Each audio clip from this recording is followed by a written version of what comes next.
Welcome to this episode of Journeys in Transformation as we look across the industry and seek out thought leaders and scale operators that are driving transformation at scale. I'm really pleased today to have with us today Paul Roma. Paul's the CEO and chairman of Ciox. Ciox is a corporation that's focused on the health information management system, and we'll hear shortly about the transformation that he and the company is driving in that field. Before we go there, Paul's, just a quick note on Paul. Paul's Chief Executive Officer at Ciox.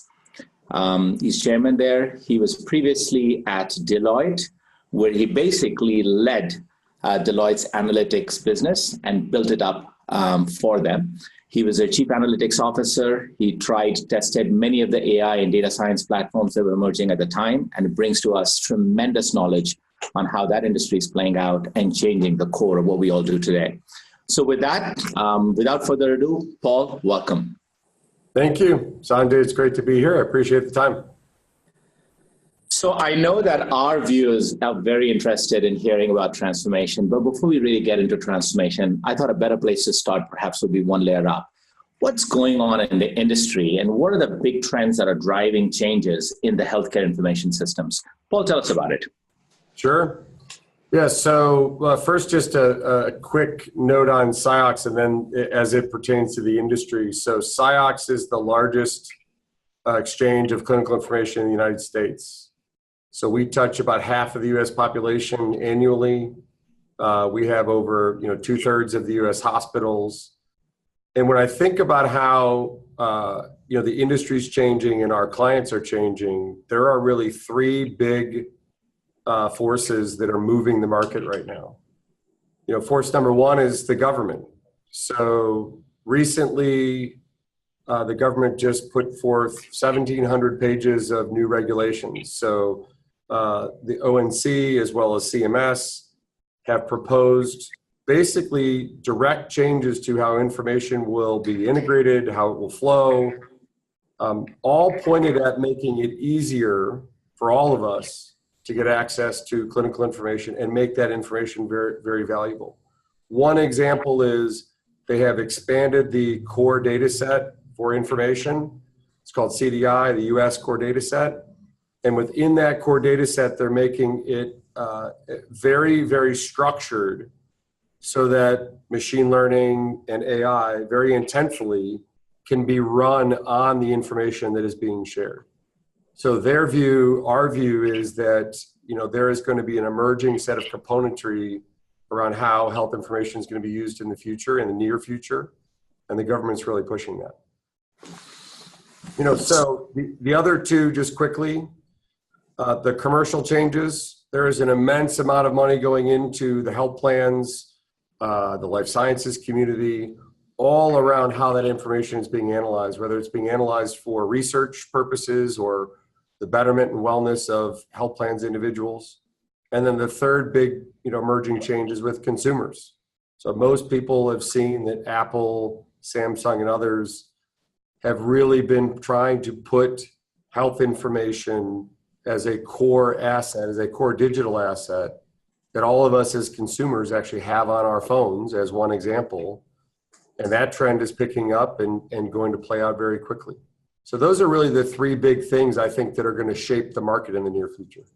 Wow. So Paul, I think the convergence of those three factors, the government regulations, and by the way, this is not just the US, it's across the globe. So we're seeing this consistently across all of the developing markets, if you will. And then on top of that, the commercial components of companies that operate in the system looking for efficiency, better prediction, better results. And I think you bring out the consumer, which is exactly right. We're all concerned about that piece of it. They're great sort of converging trends, but we're sitting in the middle of an industry that, should I just say, with very legacy infrastructure and very fragmented systems. And so is this really a reality? Give us a view for how realistic is this view of these things coming together and driving change and bringing together this new health information system that is going to be ready for AI and ML? Sure. It's a great question. We've been talking about it for many years, using information better and faster, cheaper, better insights. So how real is it? The way that I see this is that any one of those components, whether it be the government, whether it be our consumer trends, can't solve it on its own, right? You actually need all of them. You use the word convergence. You need all of them coming together.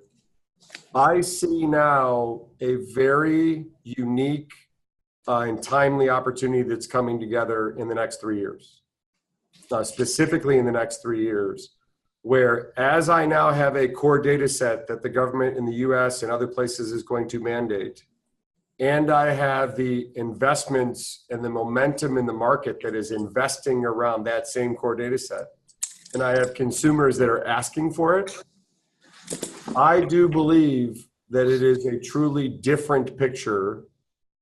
And if you said, why now? Those are the reasons I would give you. So I think that it is shaping up very nicely for a real, transformation, if you will, of the market to allow all of us to benefit from that health information to be analyzed by lots of different machine learning and, AI components that are going to be out there. Makes a lot of sense. Look, I think, Paul, if I understand you correctly, what you're really saying is there's three major drivers that are driving this convergence and this evolution of where we're going to end up being with health information systems. But what's really going to enable the why now question is the notion of data as a foundation. And I think for the first time, that's going to come together in a way that it actually allows us to build capabilities on top. Does that make sense? Is that right? Exactly right. I mean, look, what's the first thing we all do is we standardize. Without standards, you can't do it. The government provides the standards. The commercial market's going to provide all the innovations and the acceleration of investment, and the consumers need to consume, right? They need to be the ones that are taking it on, and those three components create the recipe for change. I mean, that's just the way it works. And so what does all that do for us? So let's assume we get there. I mean, the power of analytics and that foundation of data that you talked about, give us a view of what that enables. What's the new world look like? Yeah. So along with that trend, there are other things that are coming together. So for instance, specific to healthcare, right? Genetic analysis is coming along at the same speed. So 5 years ago, there were 70 genetic bases out of 4 billion that were journaled and understood. Today, there are 700,000. Right. So in the last 4 or 5 years, we haven't grown our knowledge by, 10x, right? It's grown by literally, 10,000x. And if I then ask myself, what's going to happen in the next 3 years, it is becoming routine that biomarkers and genetic understanding of diseases for consumers are analyzed. Our primary care doctors, whether I'm in the U.S. or in other countries, it is routine that is done, and that coupled with many other things is providing a deep understanding of the patient and the patient journey, and giving predictions on all sorts of things. 3 examples that always come to mind for me are, number one, medications. Are they safe? Are there contraindications to other medications you're taking? Are you getting the right doses, et cetera? We are becoming really good at analyzing those things ahead of time and hopefully preventing, many tens of thousands of instances where you're prescribed 2 drugs that don't work together. That's now becoming routine as one example. You take that same thing 3 years from now, and not only will they be able to predict whether you will have an allergic reaction or is there a contraindication, but it'll be taken all the way to, are you, Sanjay, getting the right dose of this particular medication based on your, your genetics? And there are over 100 medications now that there are biomarkers for that actually give you a sense for how much the dose should be for you. And as an example, one of them is blood thinners. Warfarin is an example. You have a specific biomarker, you need 10 times the amount of blood thinner if you have a stroke than if you don't. So if you're stroked and, God forbid, and you go into a hospital situation, if they know you have a particular genetic marker, they will know to give you 10 times the dose and save your life. That's one example of many. And and in 3 years from now, there will be hundreds of medications that, specific precision medicine doses will be understood on as one example of many of how things are going to shape. Wow. I mean, Paul, you've just kind of laid out as a consumer, let alone anything else, the perfect business case for digitizing healthcare and the notion of running deep analytics and AI techniques on a foundation of data. And I think the point you've made is because of those three converging factors that are now playing out, that foundation of data is coming together. So this is really exciting. We're going to get a little deeper into this in our as we take this conversation forward. And I want to get some thoughts from you on how and what role you see yourselves playing in that game. But before I do that, I thought it'd be interesting to just take a slight break and learn a little bit more about you. And I remember meeting you for the first time right at the start of when we started serving you as a client in Atlanta at a diner.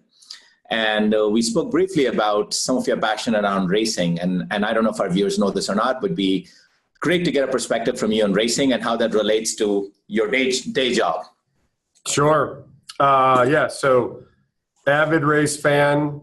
In 1994, we won the national competition for open wheel racing. My brother and I at the University of Michigan, Formula SAE competition. I've been a great fan since then. And as I think you know, my brother is also the chief engineer at Cadillac, so it runs in the blood. My first foray into computers and advanced, frankly, analytics was doing flame propagation and finite element analysis of engines and crashes, and really understanding, how computers could be applied and sensors and instrumentation to racing. And as I think you guys know, racing has been at the forefront of instrumentation, real-time data instrumentation, and really driving that for many, many years. So all of the current commercial applications that we have in our cars, the cameras, the sensors, the backup, proximity cameras, et cetera, all of those innovations came out of racing. So not only am I a huge fan, it is always really interesting for me to step back and just see how that industry and entertainment, drives so much innovation into the market. So yeah, it's wonderful.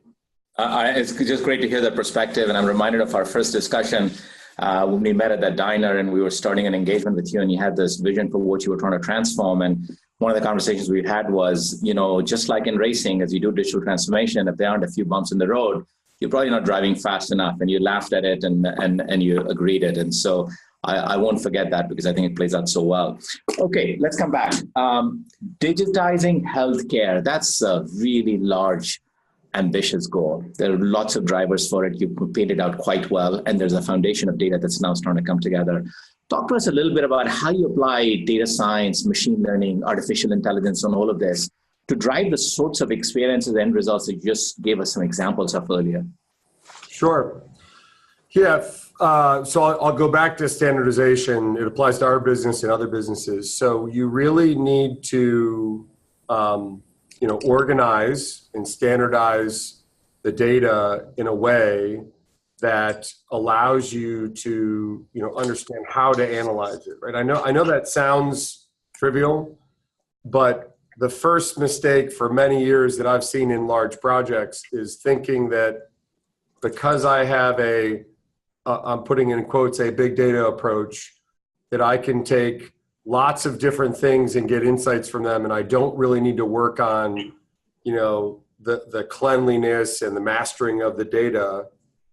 It is my strong opinion that is true for some insights, but for deep insights in, the patient's journey and other things, the first thing that we think of is really standardizing on a core set, getting that nailed down, getting the quality of that to be, there for you. And then from an application perspective, once that's there, we believe that it isn't ever one machine learning algorithm, period. There is no best machine learning, approach. So rather, developing a pipeline approach that you can plug in different modules to, right? Sometimes one, sometimes six, and you can actually create a workflow, if you will, for machine learning and AI. That, I believe, is the dominant approach.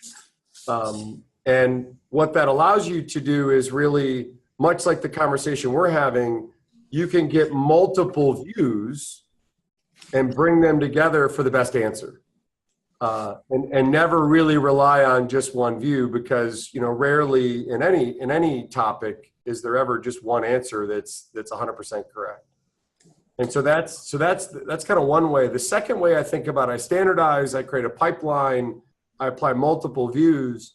The next thing is to not just look at the deterministic or just the values that are there, but also look at the probabilistic approaches that have evolved. I feel in the last 3 years especially, really understanding the confidence levels that can be factored into a set of decisions, the tooling and abilities have come along, and they're there to apply.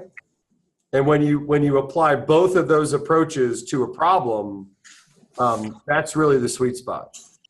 And so if you can standardize, create the right pipeline for multiple views, get kind of a deterministic view and a probabilistic view of your problem. We've seen it at Ciox and many other places in my journey. You get a multiplicative effect in the result. I mean, you get a great turnaround. So this is fascinating, right? You're talking about digitizing healthcare, and you're actually taking a step back and starting with data as a foundation, the standardization, the normalization, the cleansing, and making sure that that's available. And then on top of that, you're talking about building machine learning modules. It's a modular approach. It isn't a one-time said and done. And you want to be able to cultivate multiple views and multi-dimensional analysis, both probabilistic as well as deterministic, to get a composite view, and then understand that, and then surround that with a workflow that allows for human sort of interaction to be able to sort of get that model right? And it's fascinating to hear that. It's a really good technological summary how you're approaching it. But let me just take a step back. I mean, how does that fit in the human workflow with the consumer on the other side of it? I mean, is experience, is journey? Talk to us a little bit about sort of that half of the equation. Yeah, great summary. It's not man versus machine. It's all about man and machine. And all of our approaches are combining and augmenting and giving the doctors in our case and our, and our staff the ability to make decisions. So just love it. I'll back up and apply it to the real world. I think I'll get at what you're asking. So the average doctor knows 15 diagnoses, right? Like they've been tested over and over again, right? So, newly out of college, they may know hundreds. A primary care doctor knows 15 diagnoses, right? The reality is what we want to do is provide them with the data to accurately diagnose hundreds of things very rapidly. So how do we do that? We do that through the structuring you talked about, the multidimensional approaches, but we also do that with learning that doctor's approach to medicine. So the feedback loop needs to be there, right? And it's never, I don't believe that we're there, and I don't believe we'll be there anytime soon, where there's truly an automated learning, meaning that the machine just picks everything up on its own.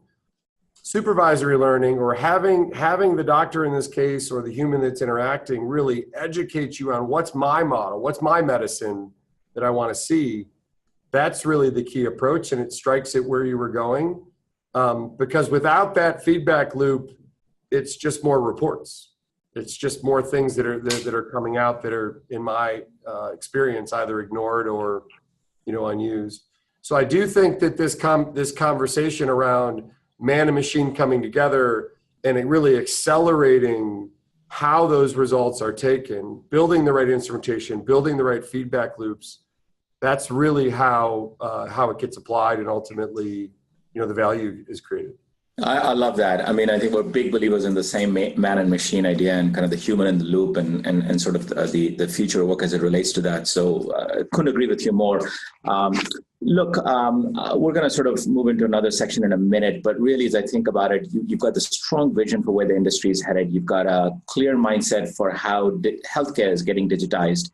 And then I think what you really pointed out in this segment is talk a little bit about how you approach it from a design principles perspective. And I loved your point about data as a foundation, as a starting point, applying machine learning and workflow in the way that you just described, and using AI and ML to really solve for the core problems, then surrounding it with automation and analytics to perpetuate that. But what I loved most about your answer is using experience and journey mapping as the true north as you drive that transformation, and really keeping that as the compass for how this is getting done. And so I love that. What I'd like to do now is actually go a little deeper into the work you're doing, the work we're doing, and how all that's coming together. And really, this is going to be a little bit more about how you instrument this vision, this perspective, and these next steps you've outlined. Before I do that, I just want to kind of take a quick side question for you. My God, Paul, in this conversation and the other conversations we've had, it's always struck me that you're very thoughtful, you're very well-read, and you're up to speed on so many different areas,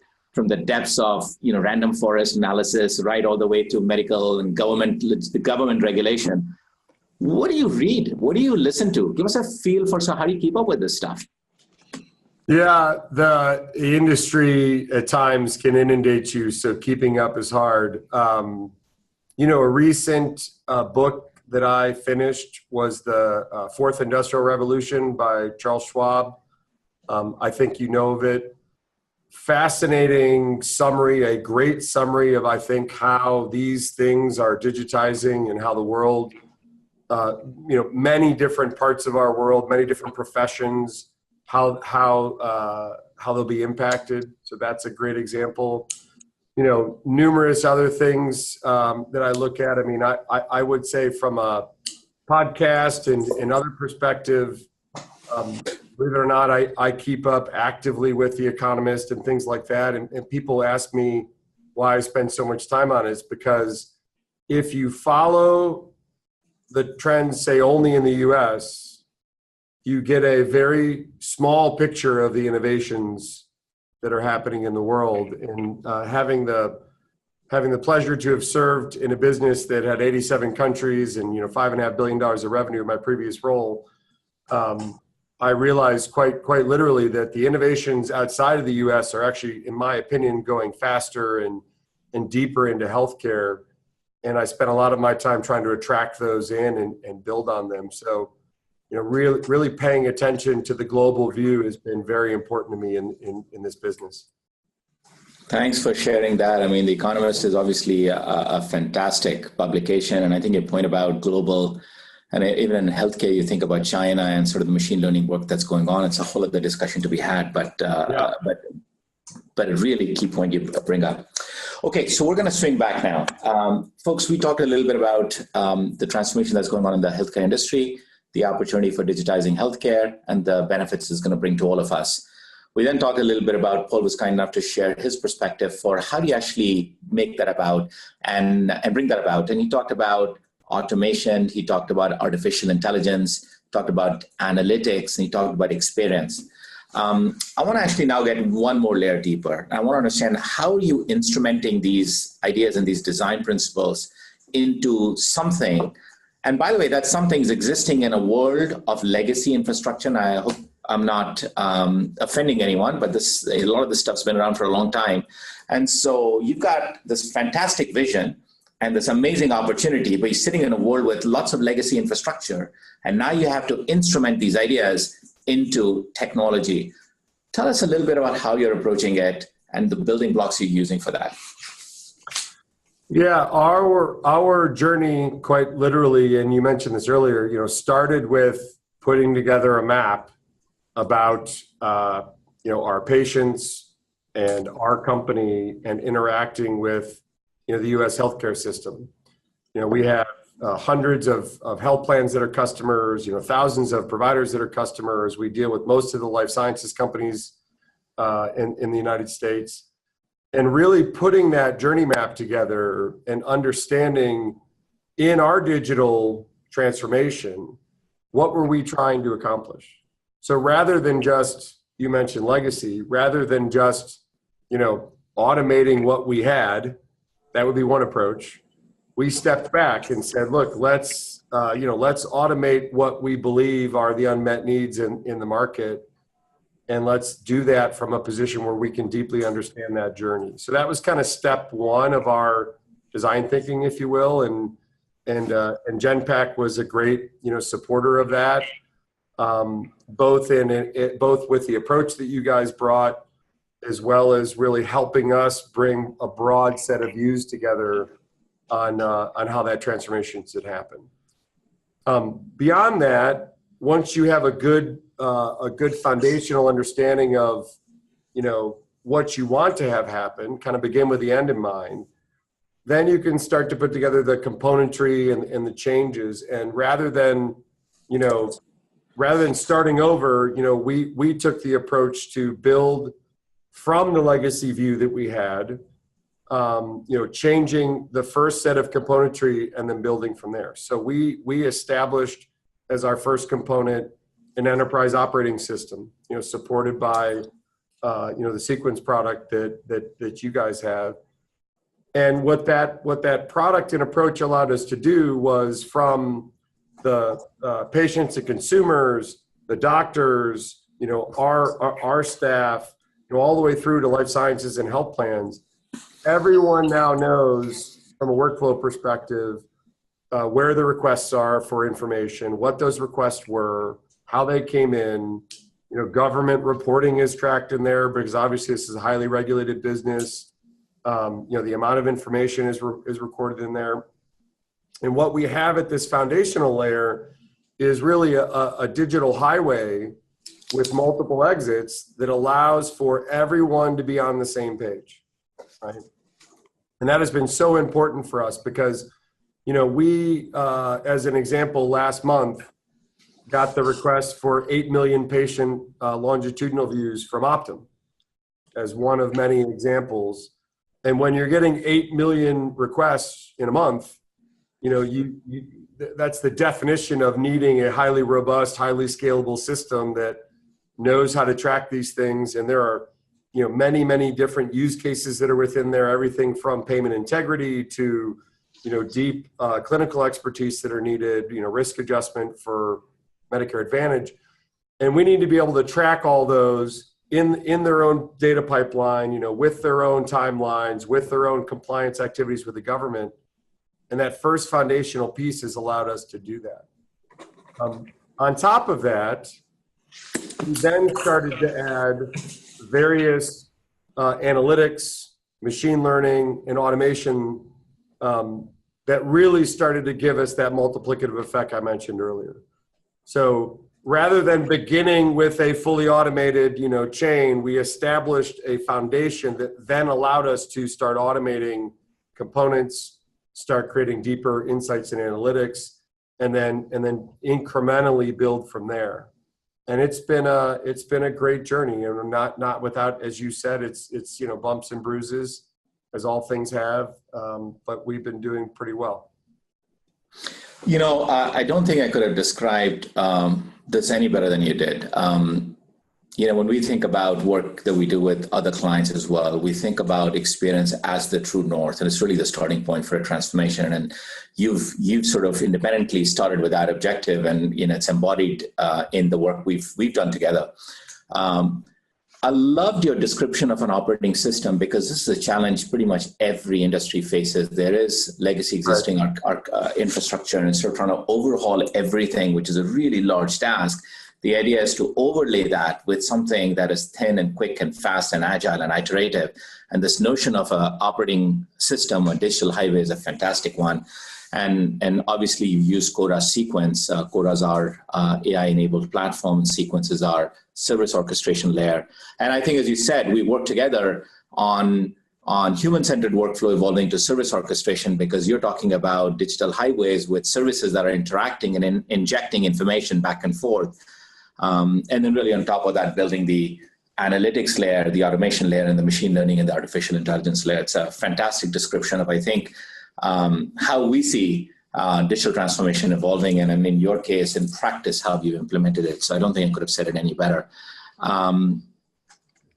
This is so impactful. It is so exciting, and it's so wonderful to hear you talk about it. I might just leave you with one other question. How far are you on this journey, and when where do you see yourself and yourselves progressing on this? Yeah. So we started our journey to this about 18 months ago. And it wasn't a year ago, we understood our challenge and we started with software. 9 months ago, we started with actual change and implementation. And in the last 9 months, we have rolled out to 1,700 sites and 7,000 employees. And we're operating at about 70% of our business on the new enterprise operating system that we call HealthSource. So our HealthSource, powered by Cora and Sequence, is moving millions of health records at this point and health requests quite literally on a daily basis. Just to give you a sense, there are between 10 and 20,000 ER visits that are powered by our request, in which we're actually helping doctors get information and really service the patients that are coming in. And all of that's flowing through HealthSource at this point. So in my history, this has been a very rapid transformation. It's taken a lot of patience on both sides, and we've obviously had a great partner in that transformation. And we see that the rest of the journey, brings itself to closure in the next 3 to 5 months. As most people know, it's the last ones are kind of hard to move, but we have a great line of sight and should be fully transformed, by the third quarter of this year. Paul, you are being a little humble because we work across industries, and the speed and velocity with which you've driven transformation in your industry is just absolutely nothing short of fantastic. So kudos to you, congratulations to your team and all of the work you've done. And obviously we're excited to have played a part in it, but really look to you at the leadership that you provided. The other thing that caught my attention as you sort of said that, and I know we feel we share a little bit of that, but I'm envious of your position because a lot of this transformation actually in the end comes down to purpose, and the purpose that you're trying to drive around healthcare and better consumer health is just amazing, and that's an amazing purpose to be working towards. And we do all kinds of digital transformation, but when we find work that actually has purpose well above sort of the immediate benefits, if you will, it touches us in a very different way. So thank you for that. Thank you for the opportunity. And thank you most for taking the time and spending with us. We wish you good luck, and we look forward to the progress you're making. Thank you. Appreciate it again.